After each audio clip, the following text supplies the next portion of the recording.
Hello and welcome to Accurate Data Vibes.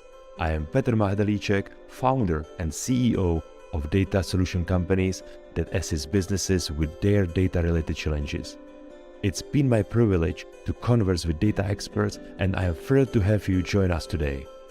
Together, we'll delve into crucial data topics and we'll navigate the maze of data issues to come up with guidance for you.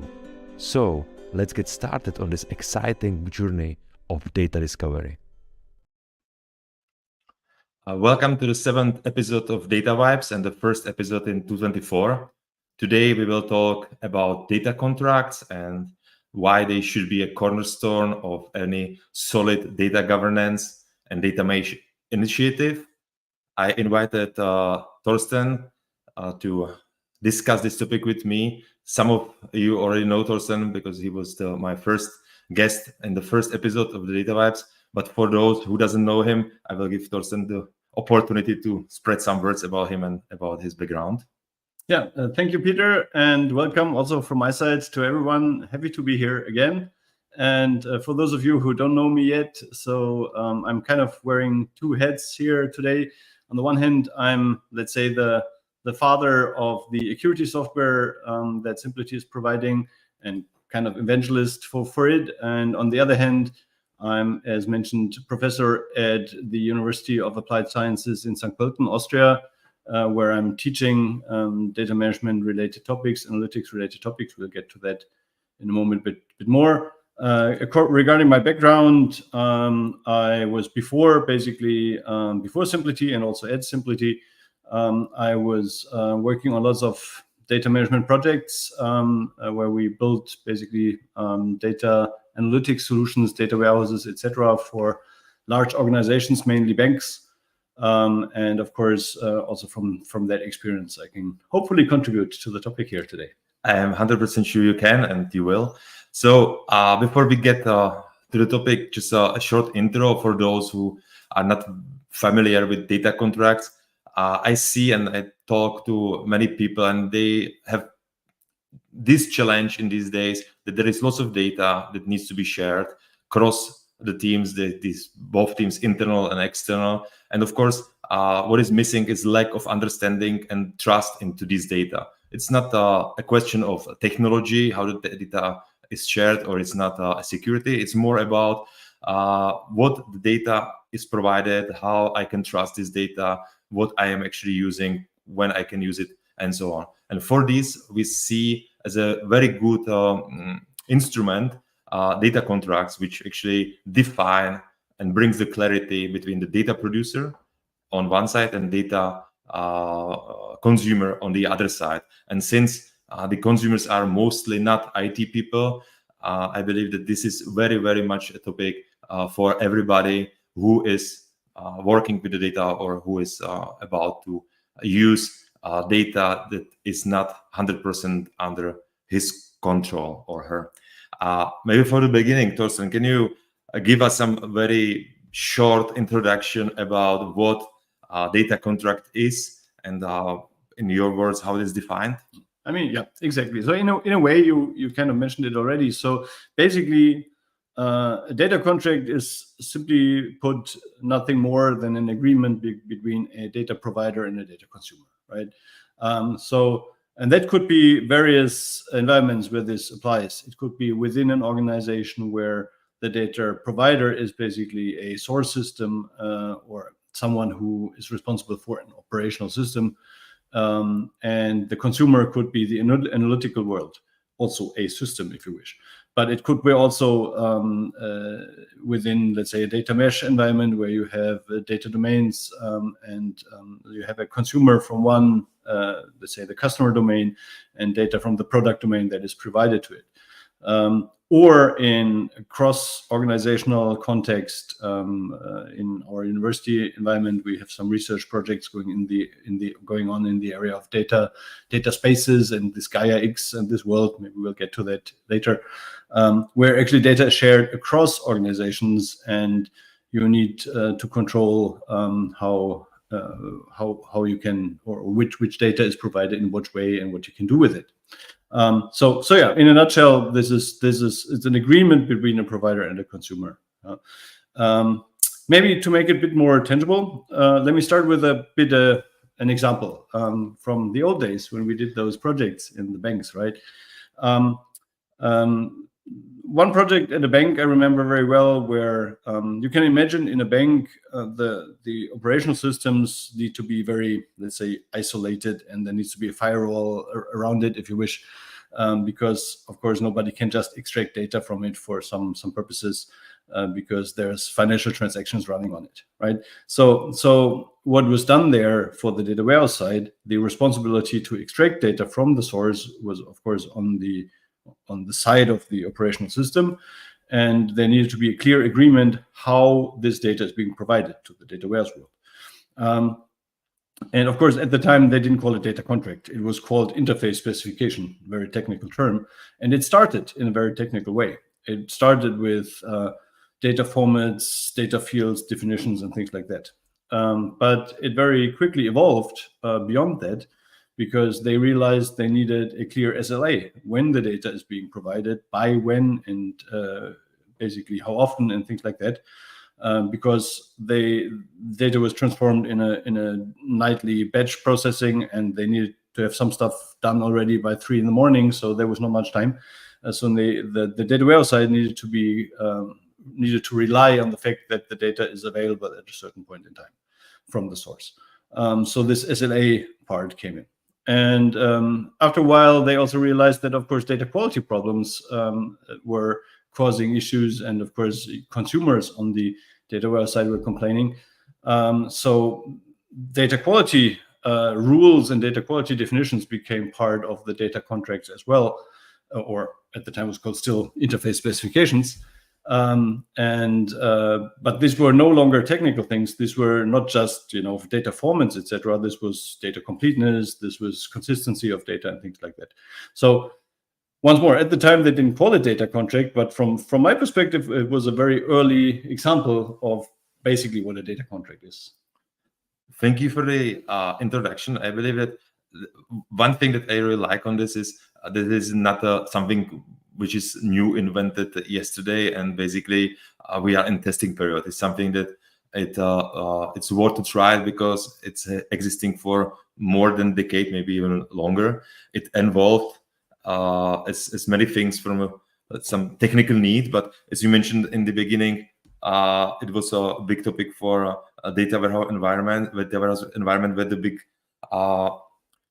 let's say focus was on time and to provide data in time and in quality. Today is also very much about to provide the understanding and to provide the quality of data.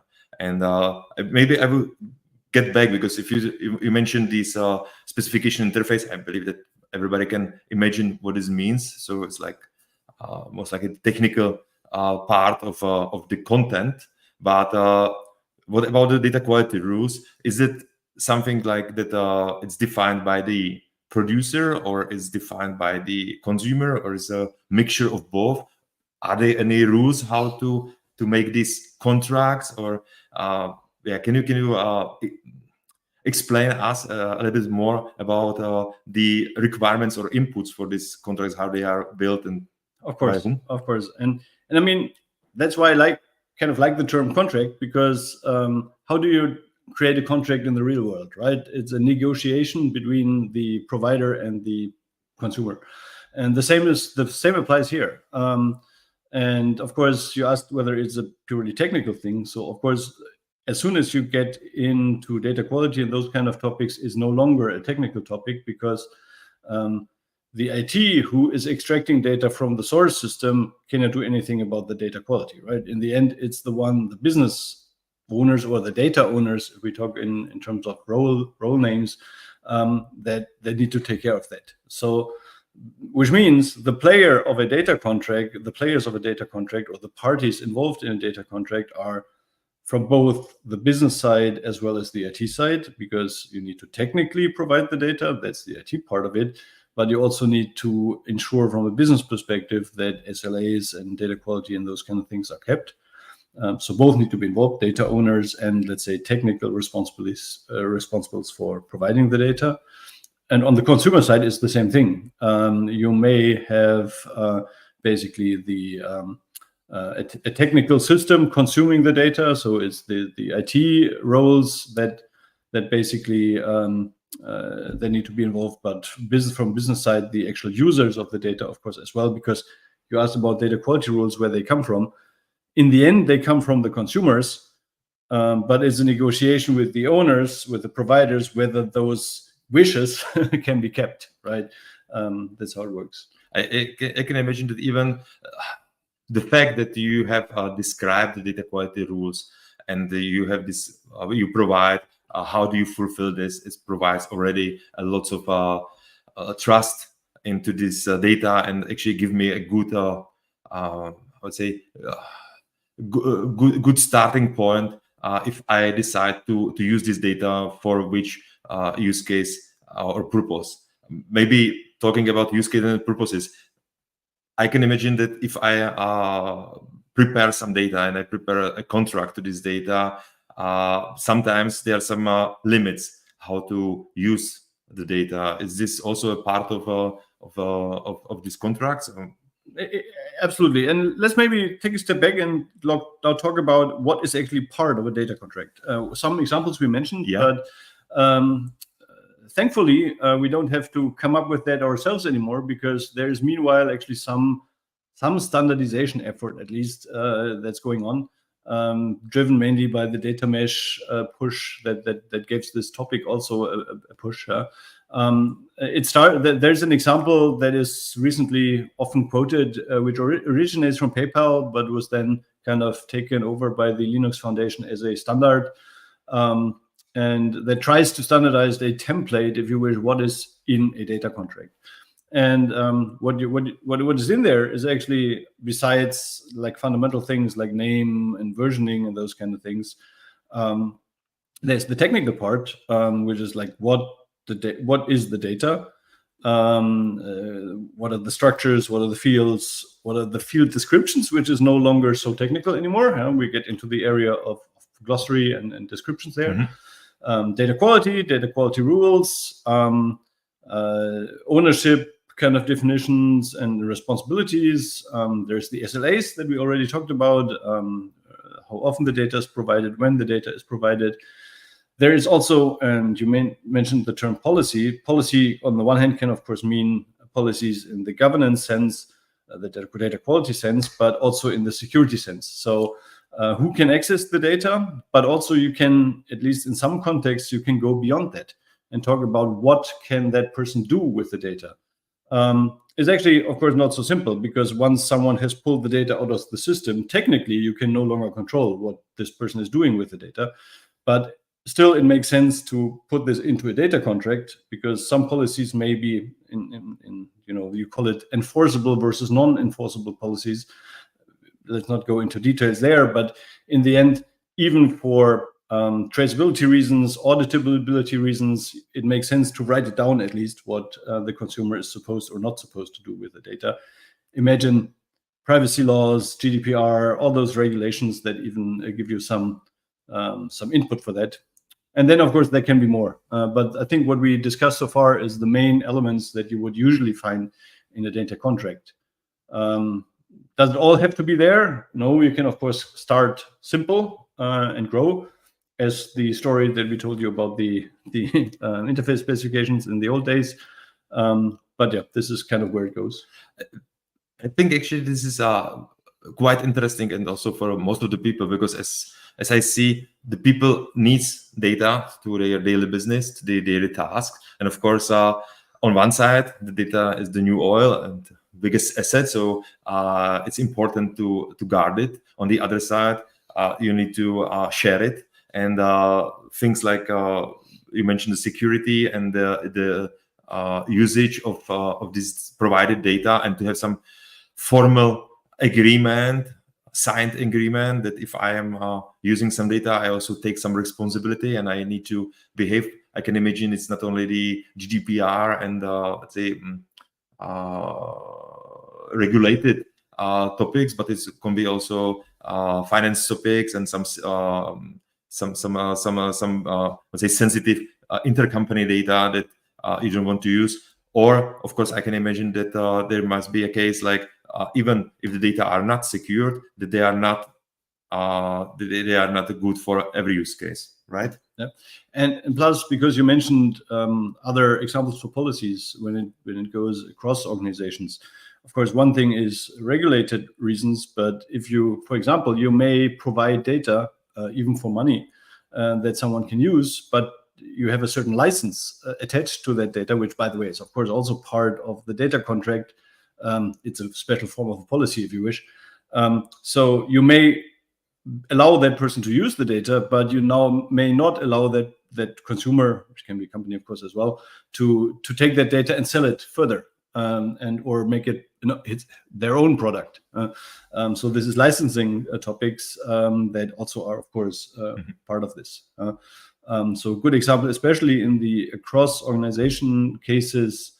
This is of course a big topic. It's more and more you see, of course, with all the cloud providing and APIs, that you can purchase data from providers or even get some open data for free, and like weather data or whatever external data, demographics, whatever you may want to use for, let's say, marketing purposes or anything like that. And you can consume that. And you can use it, but there's limits of what you're allowed to do with that kind of data. I think that the data monetization, external data monetization, is a quite good example. We see that there is more and more companies asking to build like a shop where you can basically internally buy data, which actually brings me to another topic. And or another term that I would like you to explain, but a little bit later, which is data product. But going back to this topic, I believe that it's actually natural that if you want to buy something, you want to pay for something, you need to have have to understanding what you are buying, and the better the understanding, the higher value and the higher chance that you sell actually this product or this data. Internally or externally will apply. Yeah. And if I may ask, I already mentioned this data product. So maybe can you give us your view? What is the difference, or how they differ data products and data contracts, or how they co-work together? Yes, of course. So basically, I mean, just let's start with really what is the difference between the terms. So you need a data contract to do a data product, but you can have a data contract without a data product per se, because the data product is the whole thing. It includes the data itself. So if you have you provide data through an API, through some open interface, or it could be within the organization, you provide the data, and even if it's just on this database with this access credentials, you can access this data in this table, or if it's a file that is sitting on the data lake at this or that position. But basically, the data itself and how you can access the data is of course part of the data product, while the data contract is kind of just the guiding rules around it, or the metadata, if you wish, around it. So the data contract describes or regulates, agrees how you can use the data product.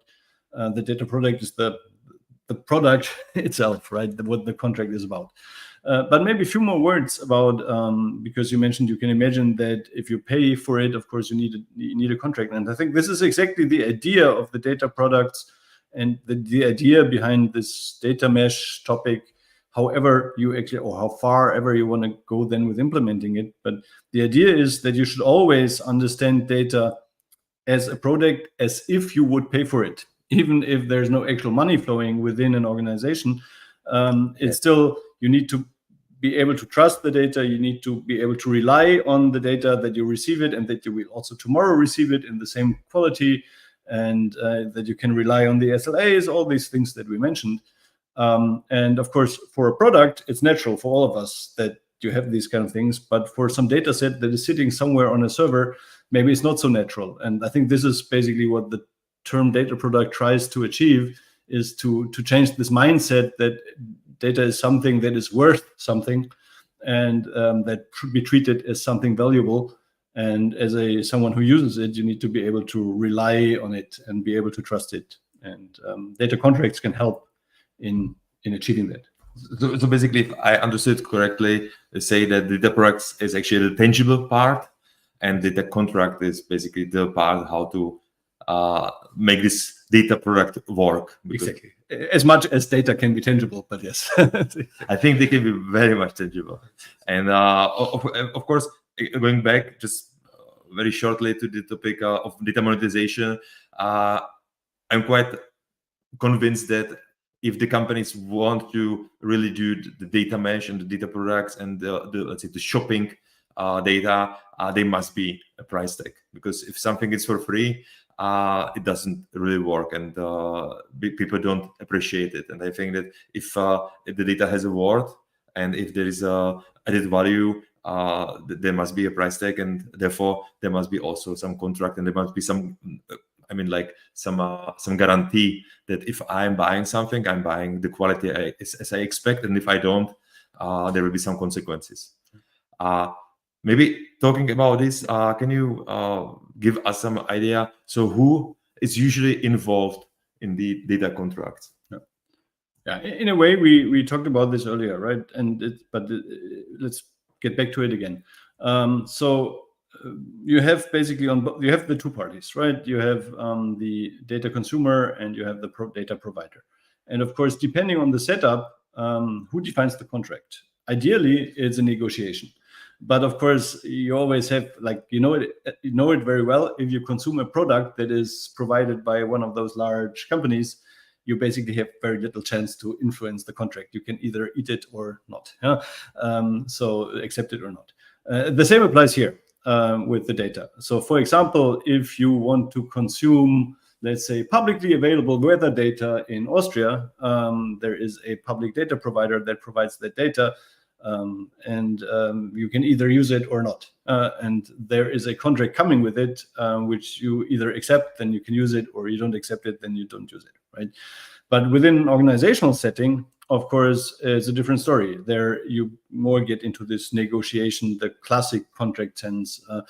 And who are the parties that are involved? Once more, as mentioned, there is both on the consumer and the provider side, the business and the technical side, because you need both. A data contract is about technically how you can access the data. That is part of it.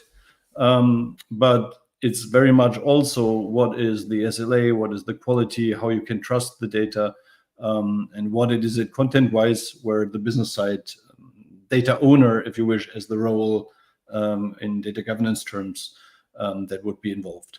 Then on the consumer side, of course, you have those, the actual users who want to consume the product. Very often you would find some role like a data steward, etc., who is basically helping, taking care in sense of what are the data quality rules and how this is put on paper. And I think this very much would be a data steward responsibility. But again, on the consumer side, both business, pure business, let's say caretaker, stewardship kind of roles, plus technical roles if it applies on the consumer side. I see that we have here first question from the audience. So at which level does the data contract bring the more value? At the dataset level or for a full data domain? I mean, do we have to do one data contract but dataset, or can we group them? I will start with the consultant answer. It depends, which unfortunately I fear is true, because it depends on how diverse are the data sets. If I, again, very simple example of going back to these old days in the bank, because I really think it was exactly the same situation. If on the data provider side, the data is kind of homogeneous and coming from the same system, and you can basically you can look at it as one, right?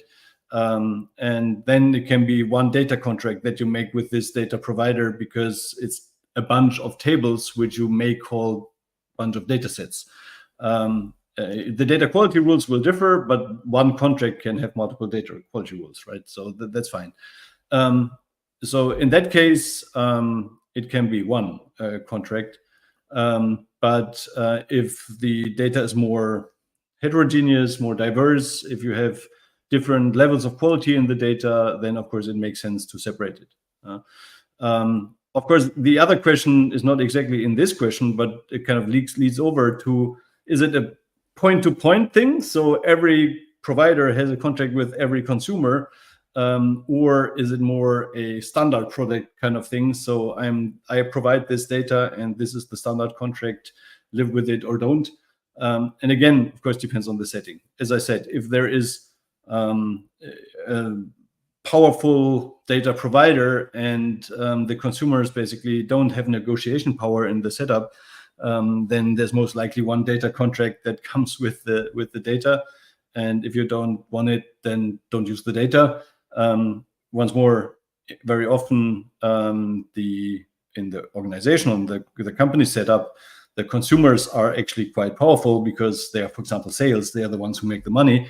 So they have negotiation power.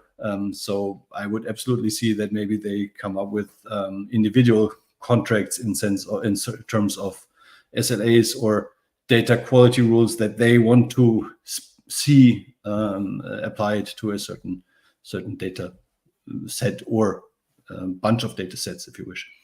I hope this kind of answered the question. I went a bit beyond that, but I think it did. And actually, it just reminded me our discussion that we had some time ago, which was like about the different contracts between usage of data for different purposes with the organization, like the different the contract you may have for marketing purposes, and different you mentioned the sales, and of course much different you will have for the finance or some statutory or some regulated or HR related purposes and so on. So I can imagine that you have on one data set different level of usage and therefore also different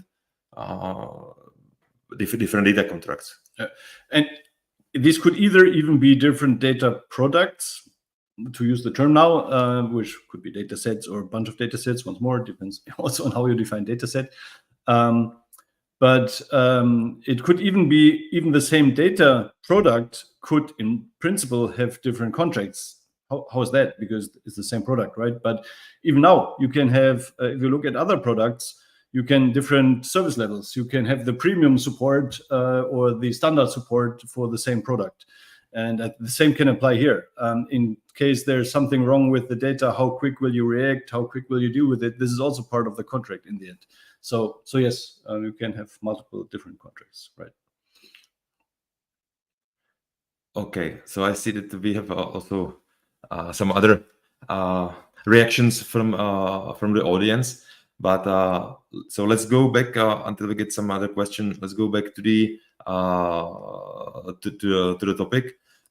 Basically, so what we discuss what the data contract is, what is the difference between data contract and data product. We were talking about to whom it serves and who is who should be involved, how a data contract actually should be created and what we should have in it.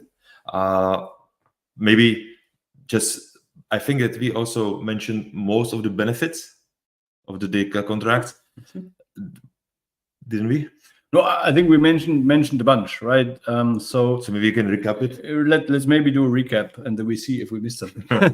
So basically, and once more, it's not a silver bullet, and I hope we made clear that it's not necessarily something new. It's basically just a way of, in a more structured way, agreeing on how the data is provided and is available, and to go beyond just a technical place. Okay, you can pull the data out of this server and live happily ever after, but that you will also kind of guarantee certain service levels, and so what is the benefit from that? The benefit, of course, from the consumer side is clear. You can more rely on the data that you receive, and you can basically more trust maybe the data because you have certain agreements also on quality and things like that. But I would say even from the provider side, of course, there's benefits because you can also, when that goes towards the policy part, that or license part, depends on the setup, where you can also describe what you will allow the consumer to do with the data. Once more, some of those policies you're not able to technically enforce, but that doesn't change anything. In the end, if you have this agreement that data is being used for a certain purpose, and it is abused at some point, at least you can say it's not my fault because I made clear it should not have been used for that purpose, right? And once more, privacy is a very clear example there, but of course there are others. And so basically, it's also from a provider perspective, it gives you a more safe environment where you basically at least make clear what the data is supposed to be used for or is good for and what the data is not good for.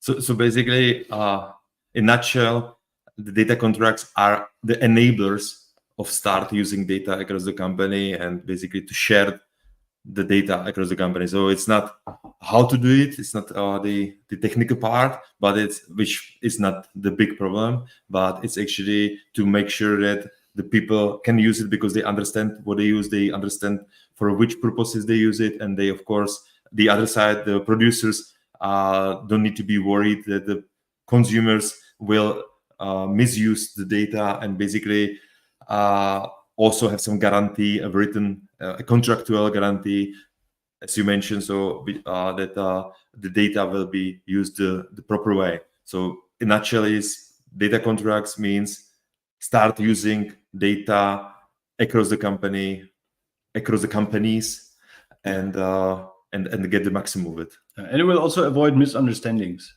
because I mean, how often, and would be actually interesting to ask the audience if you have examples like that. But of course, I've seen often cases where some data consumer is trying to do something, right? Some analytical purpose, especially now in data science times where you try to do more sophisticated analysis with the data, which go beyond like standard reports. You try to find some data and then you find it somewhere on some server in some file, and you start using it and you start somehow interpreting it. And if you're lucky, you know where the data comes from and you can ask the one who provided it. But if you're unlucky, you somehow try to interpret it. So you try to use it in some way, and maybe you interpret it right, maybe not. And this, if you enforce the need for, so if you're going to use some piece of data, you need some kind of contract with the one who provided it. That kind of, at least, it's like a data governance guideline, rule, policy that says, yeah, you first need to talk at least to the one who provided the data and agree on what it means. So I think that's a good thing.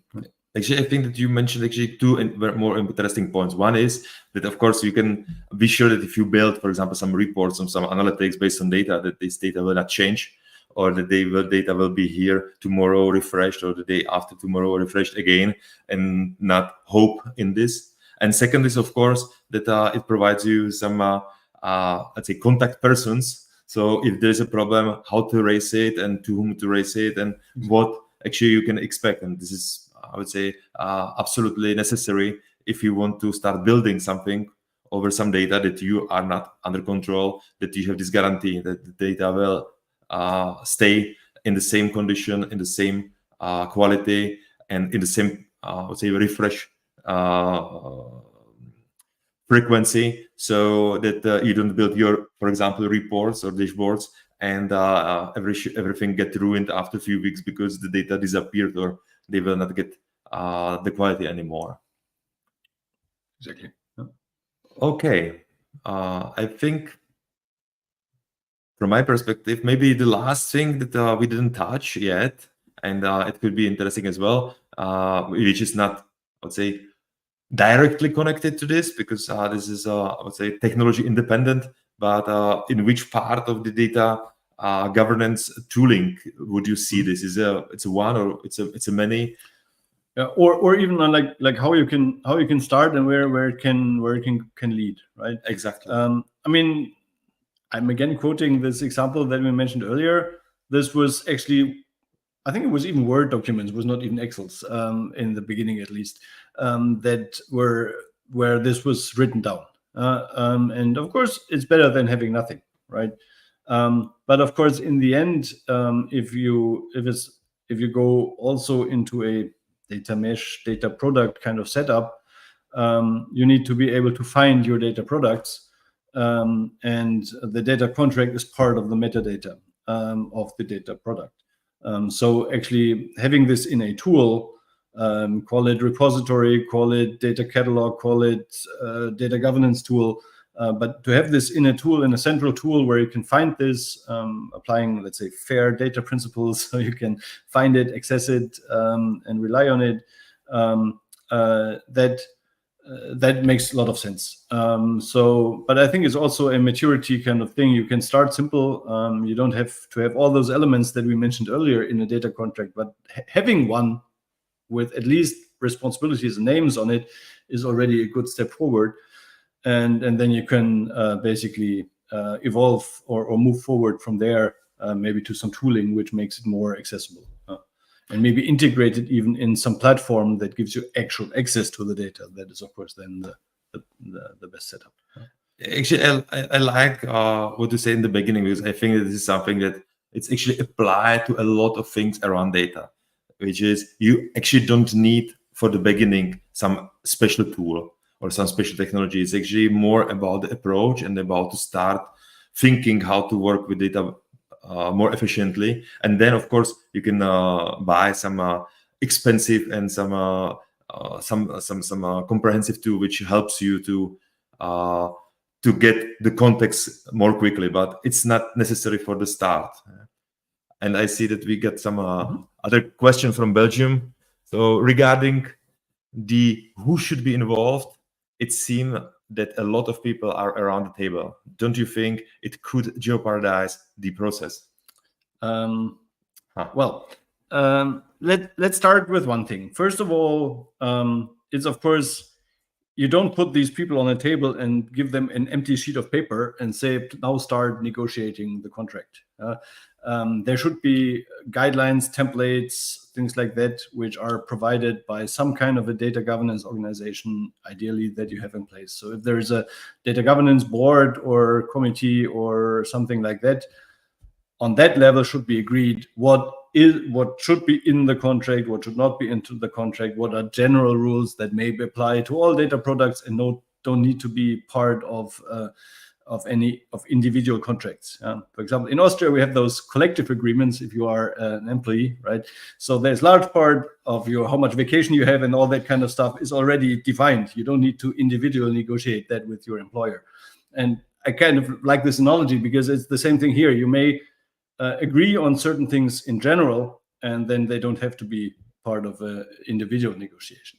And then when it comes to the individual data contracts, it really depends, I think, on the setup, where if you have, like, if data products are seen as standard products, of course you don't have to have all the consumers at the table, because you as a data provider define the contract and you define how that data can be used.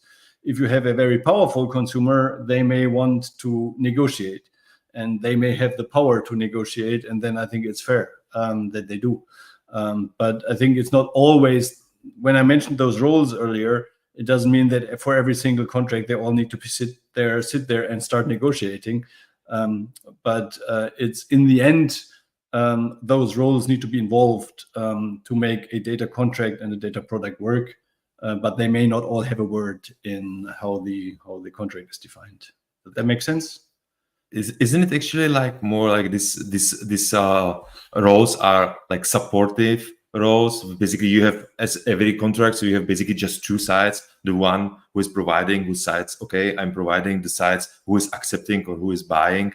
So it is the consumer. But of course, you need this, of course, IT support. If there is something wrong, you need somebody from, as you mentioned, data governance, maybe to get the whole contract working. But it's actually, as you mentioned, so these are more like the roles that you need to support the process. But in the end, it can be just a negotiation about two people one who needs the data, another one who has it, Of course. and of course the others are just like of course. this. I mean, in the end, is the data owner versus the data consumer. The other one are supportive roles, which, however, may have a word in what is feasible and what isn't. But yeah, I think makes sense. Let's go to the next question.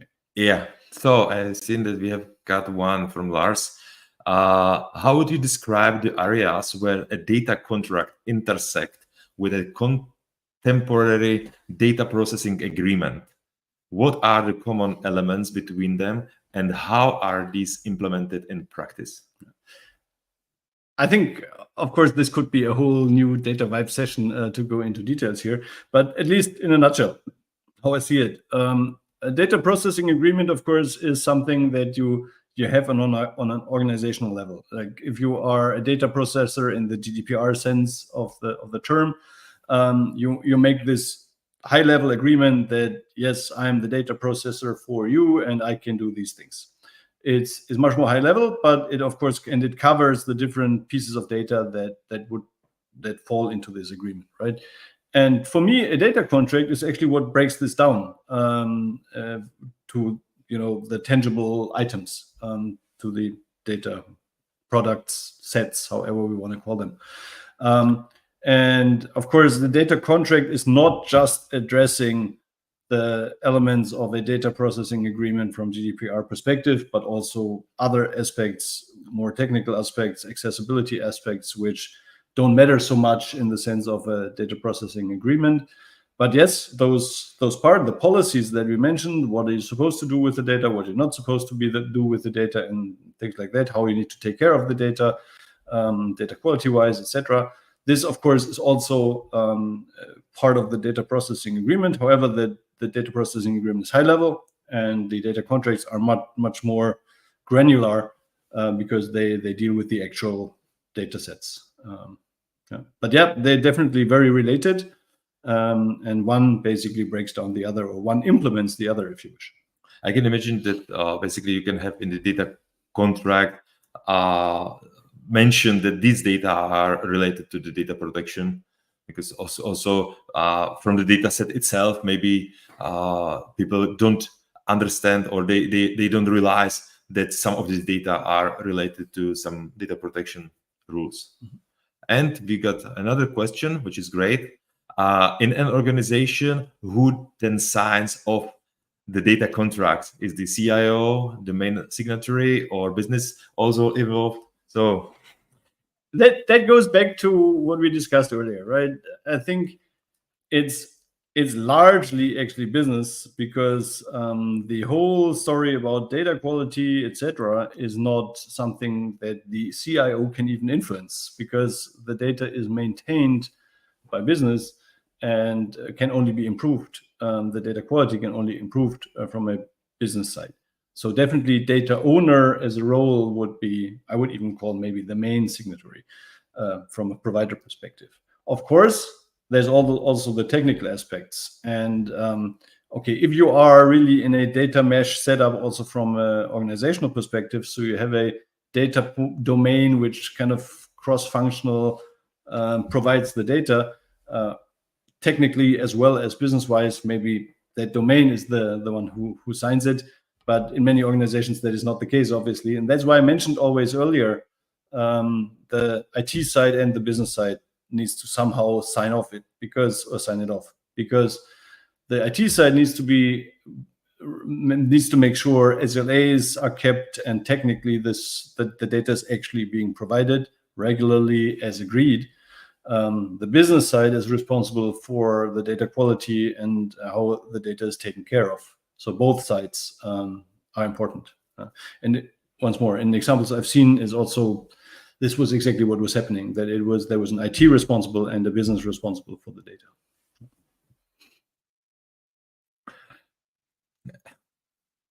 Actually, this last question, actually, they I'll say triggered another questions on my head, but unfortunately, I think that our time for today is up. But first of all, if you guys have any other questions, please feel free to use this chat or use these comments, and ask, and we will make sure that this question will be answered. Of course, we can also do some other session to discuss more about maybe the data products next time. And I will say for today, thank you very much. Thank you for watching. Thank you, Torsten, for joining. Thank you. It was a pleasure to be here again, and happy to come back at some time. Always. And looking forward to having another session with all of you, and see you by next Data Vibes. Bye, everyone.